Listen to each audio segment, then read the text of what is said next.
We're sitting now in the Courtyard Theatre in Stratford, which was built specifically to allow the RSC to have a home, a major home, a big thrust stage with a 1,000-seater auditorium during the transformation of our permanent homes across the road.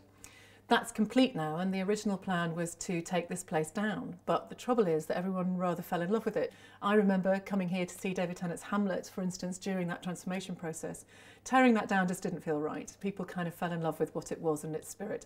And for me, looking at the history of the other place, it connects really strongly to that spirit of make, do and mend, make something happen with very little. The audiences that come to the Shakespeare and our Swan repertoire, the Jacobean plays, the Elizabethan plays, are amazing people. They're really engaged with really rigorous, extraordinarily political and philosophical plays, and they've been watching them for many years. They have fond memories of the other place, and they've been saying to me, when's it coming back? So it's important to serve that audience with a complementary programme.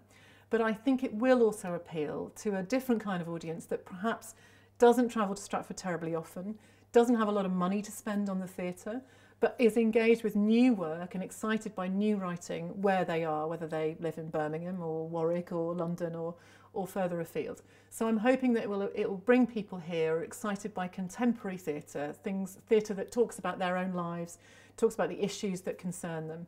And in that sense, I think it's very important that the work of the other place is radical and is prepared to say what it thinks. We are living through quite complex times, both politically and economically. So there's a lot to say, and it feels to me that the other place is a place that we can rather more directly say those things. But it really matters to me that we connect that thinking, that conscience, that spirit, with the work of Shakespeare and with the spirit of the RSC. It seems to me that the Shakespeare repertoire and his contemporaries, to a greater or lesser degree, had a very strong sense of the world in which they were living and how quickly it was changing and how they were having to reconfigure their values, reconfigure what they thought about the world and their politics. That's something I think that we inherit directly from them in our theatre, and the other place can really get hold of that. But it's important to me also that that's not a place of dour deliberation and debate. I think it's also important, and we inherit this from Shakespeare, that it's a place of entertainment, of enjoyment, of fun, of playfulness. A place actually where artists can try things and fail as well as try and succeed. I think the new other place has a lot in common with the old one in that I think it's partly for the company of the RSC to enable them to stay on top of their game, to engage with contemporary theatre practice. It's great, I think, for our audiences to see people move from the RST stage to the Swan stage and then see them perhaps in something really intimate and a little bit more cutting edge across the road. But I also think it's for a much wider range of theatre makers than we've been able to accommodate in Stratford in recent years. My background is in working quite a diverse range of theatre practitioners who perhaps work with devising or improvisation, as well as working with scripts, people who approach the making of theatre in a really wide range of ways.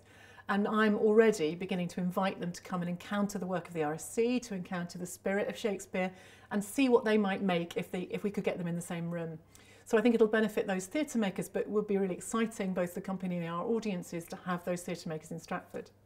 And I suppose that leads in my kind of vision for the place, my ideal vision for the place, in bringing quite a lot of different people together, making sure that the work of the RSC includes new thinking and radical thinking, political thinking, or at least thinking that has a political conscience.